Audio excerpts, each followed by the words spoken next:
नमस्कार, मैं दीपक शर्मा और मेरे इस YouTube मंच पर आपका स्वागत। तो दोस्तों, आते आते 10 तारीख भी आ गई और 10 तारीख विदा भी हो रही है।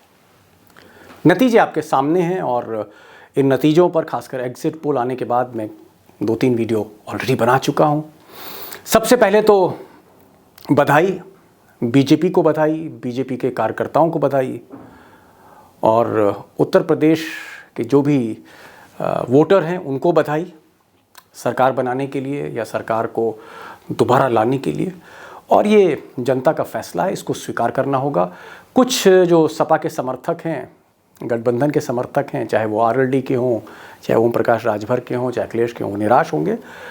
मुकाबलों में ऐसा होता रहता, ये एक मुकाबला ही था, फिर मौका मिलेगा। ये अलग बात है कि उसका जो वक्फा है, जो पीरियड है, वो 5 साल का होता है। तो बहरहाल बधाई एक बार फिर से।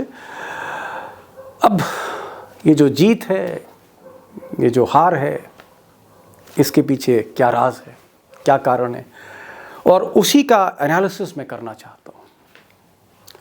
और मैं लगातार कई वीडियोस लाऊंगा जिसमें मैं इन हार के कारण और इन जीत के कारण इनको डेटा, स्टैटिस्टिक्स, तथ्यों के साथ, फैक्ट्स के साथ मैं डाइसेक्ट करूंगा, डिकोड करूंगा, समझाने की सहजता से कोशिश करूंगा कि आखिर वो कारण क्या है जो हम भी नहीं समझ पाए कहीं कहीं, या हो सकता है आप भी ना समझ पाए हो कि अचानक ये क्या हो गया। लग कुछ और रहा था, ज़मीनी सच कुछ और दिख रहा था, तो फिर हुआ क्या। और कुछ लोगों ने कहा कि ये कानून व्यवस्था योगी जी की, किसी ने कहा कि नहीं साहब ये तो फ्री राशन है। अब हो सकता है कि फ्री राशन ने, मुफ्त राशन ने, 1 किलो नमक ने, 1 लीटर तेल ने, कुछ किलो गेहूं ने, चावल ने, इन 4 महीनों में हो सकता है कि कुछ लोगों को मोटिवेट किया हो, खासकर जो गरीबी की रेखा से नीचे हैं या जो दलित हैं या और पिछड़ी जातियां हैं। लेकिन दोस्तों, ये जो राशन का खेल है, ये कोई आज से नहीं हो रहा है, ये इंदिरा गांधी के समय से हो रहा है। और जयललिता तो इसको एक ऐसे मयार पे ले गई जहां वो टेलीविज़न सेट देने लगी, वो साइकिल, स्कूटी देने लगी, मोपेड देने लगी। कुछ और ऐसे मुख्यमंत्री आए जिन्होंने 15-15 हज़ार के मुफ्त ऋण दिए, लोन दिए। ये होता रहा है। मैं ये नहीं कह रहा कि राशन का कोई रोल नहीं था, राशन का रोल हो सकता है, लेकिन असली रोल जो था मैं आज आपको बताऊंगा कि इसके पीछे जो अहम कारण थे जिसको लोग समझ नहीं पाए वो क्या था, वो मैं बताऊंगा। लेकिन मैं चाहता हूं कि सबसे पहले आप ये तस्वीर देखिए, गौर से देखिए तस्वीर को। अब दोस्तों, इस तस्वीर में भाजपा के चाणक्य अमित शाह हैं और साथ में त्रिपुरा के मुख्यमंत्री बिप्लब देब हैं। ये तस्वीर मैंने आपको इसलिए दिखाई क्योंकि ये तस्वीर कल की है, 9 तारीख की है।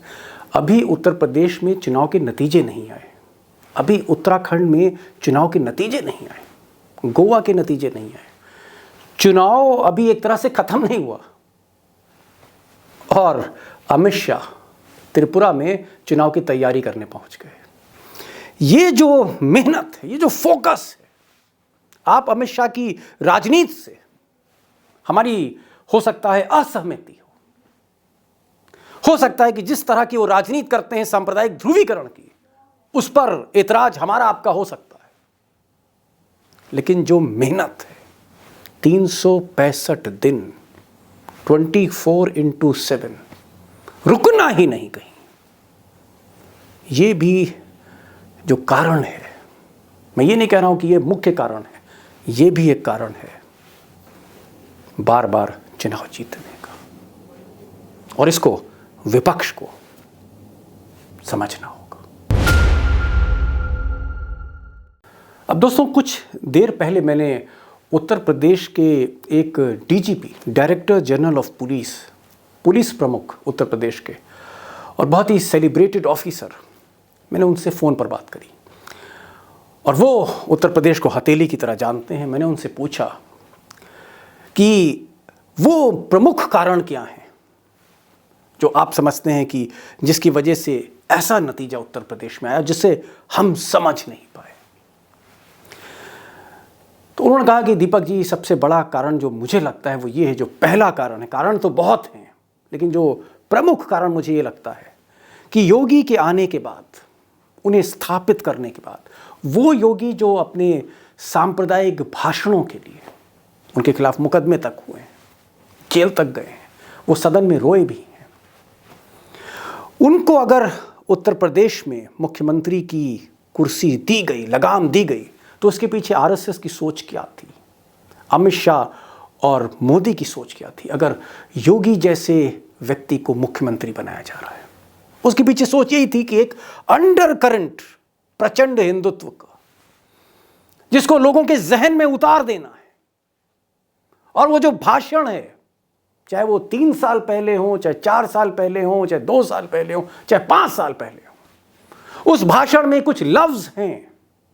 और मैं कह रहा हूं आपसे कि आप योगी जी का कोई भी भाषण देखें, कोई भी भाषण, चाहे वो सरकारी हो, चाहे राजनीतिक हो, चाहे चुनाव की रैली का हो, उसमें 40-50 ऐसे लफ्ज हैं जिसमें 10-12 लफ्ज हमेशा आएंगे। पाकिस्तान, उसमें कैराना, उसमें पलायन, उसमें मुख्तार अंसारी, उसमें बुलडोजर, उसमें अतीक, उसमें कोई जिन्ना, उसमें कोई कठमुल्ला, ये लफ्ज आने ही आने हैं। और यही जो लफ्ज हैं, उन्होंने ही कहीं ना कहीं बहुत ही खामोशी से, बहुत ही साइलेंटली उत्तर प्रदेश में एक ऐसे अंडर करंट को गढ़ा है जिसको हम लोग भांप नहीं पाए।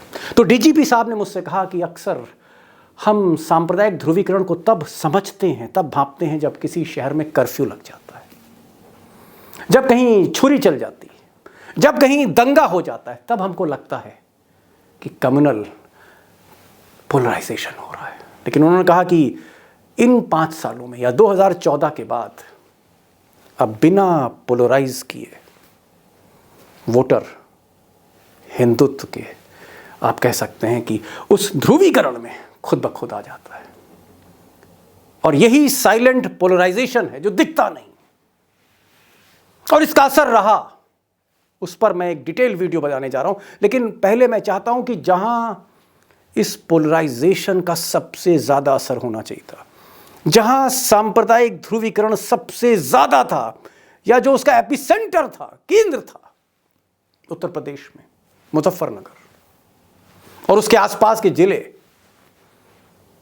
वहां पर सांप्रदायिक ध्रुवीकरण नहीं दिखा, क्योंकि वहां जाट और मुस्लिम एक मंच पर आ गए, और वहां गठबंधन ने बीजेपी को हराया है।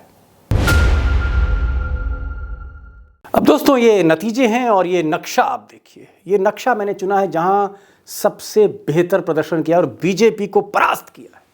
ये वो जगह है जहां पर बार बार अमित शाह गए, जहां बार बार योगी जी गए, जहां पर मोदी जी ने रैलियां करी, जहां पर गलियों में घूम घूम के पर्चे बांटे, कैराना हो, शामली हो, मुजफ्फरनगर हो, बागपत हो, मेरठ हो, सहारनपुर हो।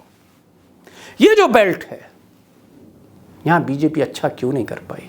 यहां तो 2013 में दंगा हुआ था।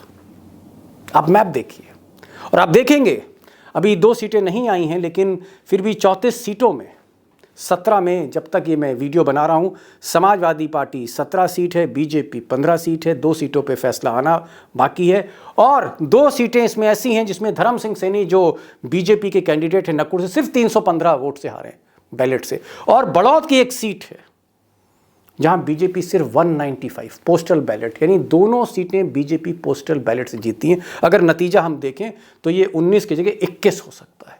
21 34 में से 2 सीटें भी आना बाकी हैं, और 2 सीटों पे मैंने कहा पोस्टल बैलेट से हार हुई है, वो अलग विवाद है, कभी और समझाऊंगा। लेकिन 34 में से इन जिलों में 21 सीटें हो सकती थी सपा गठबंधन की, जिसमें उसको 17 मिली हैं, और बीजेपी यहां पर शिकस्त हुई है। संगीत सोम जैसे, सुरेश राणा जैसे जो हिंदुत्व के पोस्टर बॉय थे, वो यहां से हारे हैं बुरी तरह से।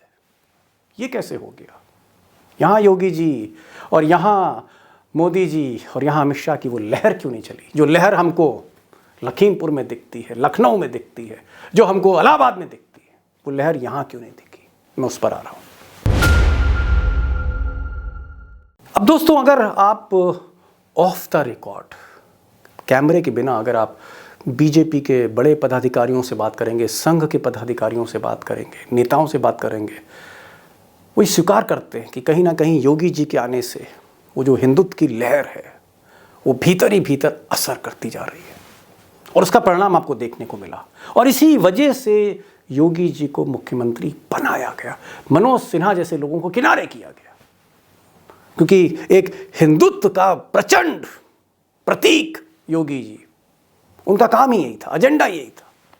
लेकिन सवाल है कि ये एजेंडा क्यों नहीं ये मुजफ्फरनगर बेल्ट में जो केंद्र बिंदु है, मुजफ्फरनगर दंगों की, सांप्रदायिक ध्रुवीकरण की, यहां पर ये असरदार कारक क्यों नहीं हुआ? सवाल यही है। यहां बीजेपी क्यों हार गई और ठीक ठाक हारी है, कई जिलों में सुपड़ा साफ हो गया, और इस प्रचंड लहर में इस बेल्ट में हारी है। सबसे बड़ा कारण यह है कि चौधरी अजीत सिंह, आरएलडी के लीडर, चौधरी चरण सिंह के बेटे, जयंत चौधरी के पिताजी, ये जब 2017 में हारे, 14 में हारे, तो इनको लगा कि आखिर व्हाट वेंट रॉन्ग, यहाँ गलती क्या हो गई। और उनको लगा कि ये जो जाट और मुस्लिम की जो खाई है दंगों के बाद, उनकी हार के पीछे यही कारण है कि जो उनका 2 प्रमुख वोटर थे, मुस्लिम भी, जाट भी और बाकी लोग भी, ये अलग हो गए।